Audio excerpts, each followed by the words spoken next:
खाली मुग डाली रे आज आम बनैबा एमती गोटे चटपटा आउ टेस्टी जलखिया जहाँ थरे खाइले बारंबार खाइबाकू आमको इच्छा हब। नमस्कार, टेस्ट ऑफ उत्कल रे आपण समस्त को अनेक अनेक स्वागत। आज टेस्टी आउ चटपटा जलखिया बनैया एठी मु गोटे कप मुग कंचा मुग नहीं आपण चाहिए एटी आपन को जेतिकी नेसेसरी से अनुसार मुग नहीं पारे। एठी मुग को किसी भाजवा दरकार नहीं, कंचा मुगरे ही आम ताकू बनैबा। आकु भल भाव 2 ରୁ 4 थर एबे आमे धोई नबा। मुग को भल भाव धोई सारा पर आमे ताकू जदि आपण ओवरनाइट भिजै परछंती ताले बहुत भल, ये भल भाव भिजी जाइथिबो।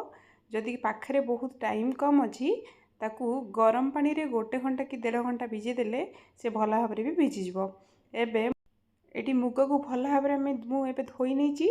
एबे एथिरे आमे एमती किछि पानी देई याकू 3-4 घंटा पई मु एबे बतुरिया पई छाडी देबी। एबे आमे मुग को 3-4 घंटा हमर हेई सारलानी। एबे बाहर करिबा। देखंतु मुग भल भाव बतुरी जाइछि। एबे आमे ताकू गोटे मिक्सचर ग्राइंडर रे दे दबा। मो वीडियो आपन को पसंद आसिले प्लीज लाइक शेयर निश्चय करिवे। चैनल ले नुआ थिले सब्सक्राइब करिया को भूलिबेनी। पाखरे थिबा बेल आइकन को क्लिक निश्चय करंतु ताकि मो नेक्स्ट वीडियो रो नोटिफिकेशन आपन को आग जिवो। एबे आमे सब जाक मुग डाली की आमे मिक्सचर ग्राइंडर दे देचे। एथिरे मु किछि रसुण एबे दउची, टिके अदा मु एठी दउची, आउ टिके चटपटा लागिबा पई टिके राग हेले एटा बहुत टेस्ट भल आस्ते। एठी मु 2टा कंचा लंका दउची, आउ एथिरे आमे टिके गोटे चम्मच जीरा एठी नबा। एबे एथिरे आमे काफी सारा धनिया पत्र एठी नबा।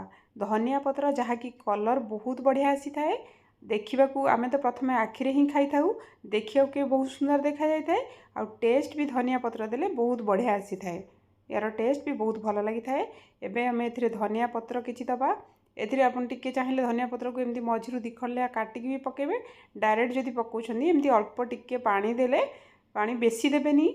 मुग डाली बहुत पतला हेले भल हबनी। अल्प टिके पानी देई एबे आमे स्वाद अनुसार एठी टिके लूण देई दबा। एबे आकु गोटे भल भाव स्मूथ पेस्ट बनै दबा बा स्मूथ बैटर एबे बनै दबा। एबे भल भाव मुग को आमे ग्राइंड करनी एबे एमती गोटे यार पेस्ट मु बनै दीची। देखंतु यार कंसिस्टेंसी एतिकी ही रखिबे।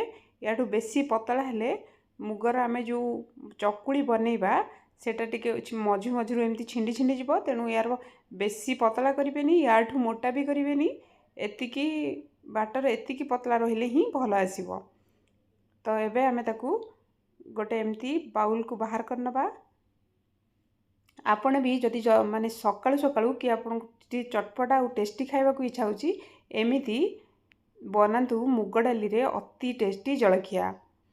एबे आमे आकु बेसी तेल यूज करिवानी, कम एमती गोटे ब्रश साहाय्य रे या खड़िका साहाय्य रे अल्प टिके तेल को एमती आमे तवा रे टिके पूरा स्प्रेड करि नबा। एबे आमे रखिथिबा बैटर को मुग डाली रो बैटर को एमिति देई टिके पतला पतला चकुली बनै नबा। आउ या उपरे आमे टिके एमिति डेकोरेट करिया पई बा गार्निश करिया पई टिके मुठी कट्टा पियाज, धनिया पत्र आउ कट्टा टमाटो टिके स्प्रेड कर दूची। एक मुग डाली नॉर्मली टिके हमर चकुली बनैला बेले नॉर्मली ड्राई लगे। जदि आमे एथिरे टमाटो या पियाज यूज करिबा एथिरे खाइला बेलकू हमकु एते ड्राई लागीबनी, खाइबा को बहुत टेस्ट लागि थाए।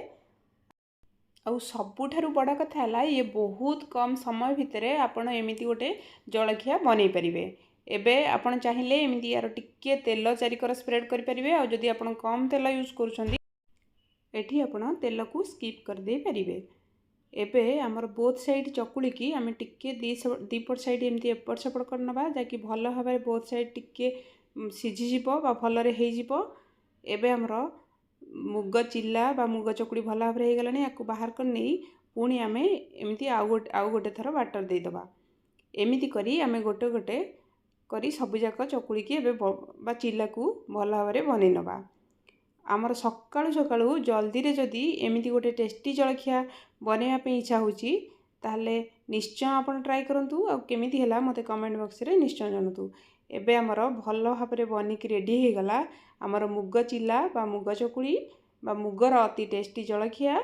एबे आमे ताकू टमाटो सॉस बा चटनी सहित सर्व करि परिबा। देखंतु बहुत बढ़िया देखा भी जाउची। ये बहुत खाइबा को टेस्ट लगे और देह पई बहुत हेल्दी है। ରହୁଛି। ନମସ୍କାର, ଦେଖା ହେବ ନେକ୍ସଟ ଭିଡ଼ିଓରେ।